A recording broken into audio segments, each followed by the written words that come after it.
भारतीय वायुसेना की एक महिला फ्लाइंग ऑफिसर ने विंग कमांडर पर बलात्कार का आरोप लगाते हुए पुलिस में शिकायत दर्ज कराई। शिकायत के आधार पर जम्मू कश्मीर के बडगाम पुलिस स्टेशन में एफआईआर दर्ज की गई है।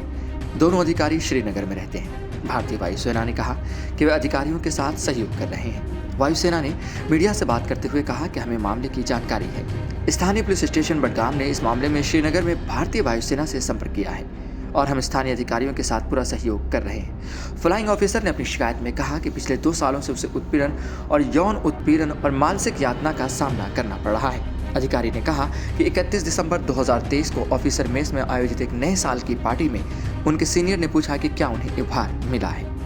जब उन्होंने कहा कि उन्हें उपहार नहीं मिला तो विंग कमांडर ने कहा कि उपहार उनके कमरे में है और उन्होंने वहां ले गए। जब उन्होंने पूछा कि उनका परिवार कहाँ है तो उन्होंने कहा कि वे कहीं और है। फ्लाइंग ऑफिसर ने आरोप लगाया है कि उनके सीनियर ने उन्हें जबरन ओरल सेक्स करने के लिए मजबूर किया और उनके साथ छेड़छाड़ की। उन्होंने कहा, मैंने उनसे बार बार ऐसा करने से मना किया और हर संभव तरीके से इसका विरोध करने की कोशिश की। आखिरकार मैंने उन्हें धक्का दिया और भाग गई। उन्होंने कहा कि हम शुक्रवार को फिर मिलेंगे जब उनका परिवार चला जाएगा।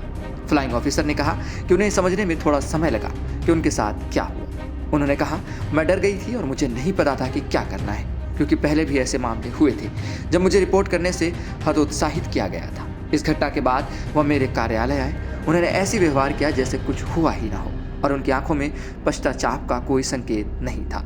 महिला अधिकारी ने बताया कि उसने 2 अन्य महिला अधिकारियों से संपर्क किया और उन्होंने उसे शिकायत दर्ज कराने के लिए निर्देशित किया। उसने कहा, मैं मानसिक पीड़ा के शब्दों में बयान नहीं कर सकती। एक अविवाहित लड़की होने के नाते जो सेना में शामिल हुई, जिसके साथ इस तरह का घिनौना व्यवहार किया गया।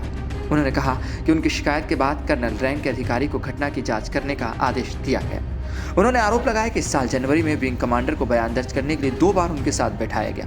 उन्होंने कहा कि उन्होंने वरिष्ठ अधिकारी की मौजूदगी पर आपत्ति जताई और बाद में प्रशासन की गलतियों को छिपाने के लिए जांच बंद कर दी गई।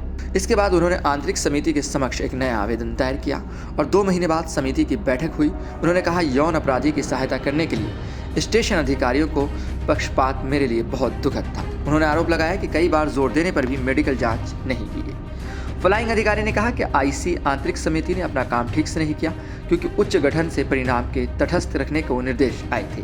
हर कोई यौन अपराधी की सहायता कर रहा था। उन्होंने कहा, मैंने अंतरिम राहत के लिए अनुरोध किया और कई बार छुट्टी के लिए भी अनुरोध किया, लेकिन मुझे हर बार छुट्टी देने से मना कर दिया गया।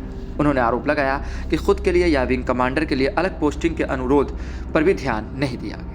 उन्होंने कहा कि मुझे इन लोगों के साथ घुलने मिलने और मेरे साथ दुर्व्यवहार करने वाले व्यक्ति के साथ कार्यक्रमों में भाग लेने के लिए मजबूर होना पड़ता है, जबकि वह आनंद ले रहा होता है। मैं रोजाना अधिकारियों के हाथों परेशान हो रही हूँ। भारतीय वायुसेना ने कहा कि वे अधिकारियों के साथ सहयोग कर रहे हैं। श्रीनगर भारतीय वायुसेना के एक महिला फ्लाइंग ऑफिसर ने विंग कमांडर पर बलात्कार का आरोप लगाते हुए फ्लाइंग कमांडर ने कहा कि मेरे साथ जो हादसा हुआ है इसने मेरे ऊपर बुरा असर डाला। साथ ही मैं लगातार डर में जी रही हूँ, 24 घंटे निगरानी में हूँ और मेरा सामाजिक जीवन पूरी तरह से बाधित हो गया है। उत्पीड़न ने मुझे आत्महत्या के विचारों की ओर धकेल दिया और मैं पूरी तरह से असहाय महसूस कर रही हूँ। मैं अपने दैनिक जीवन को जारी रखने में असमर्थ हूँ और मेरे सामाजिक मेलजोल पर अधिकारियों द्वारा कड़ी निगरानी रखी जाती है और उसे हतोत्साहित किया जाता है। मैंने बहुत लंबे समय तक इस यातना को सहन किया है और मैं अपने टूटने के बिंदु पर पहुँच गई।